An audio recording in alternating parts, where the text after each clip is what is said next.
शहरातील पंचशील नगर येथे हिंदू युवकांनी धर्मांतर रोखले। प्रचारासाठी आलेल्या महिलांना दिले पोलिसांच्या ताब्यात।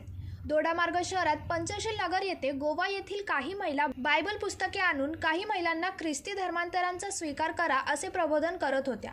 काही महिलांना आपल्या जाळ्यात ओढून धर्मांतर गोष्टी सुरू आहेत अशी माहिती ग्रामस्थांनी दिली। हिंदू बांधवांना हे समजतात दोडामार्ग पोलिसांसोबत घेऊन हा धर्मांतरांचा प्रकार हाणून पाडण्यात आला।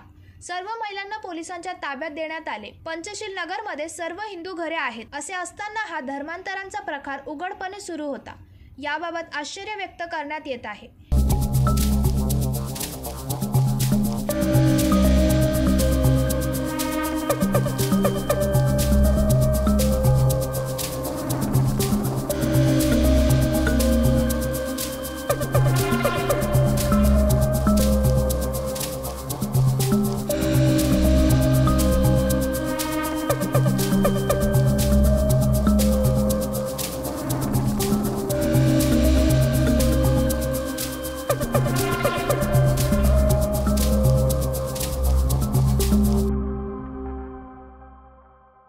पंकज मडे, जनशक्ती, दोडामार्ग।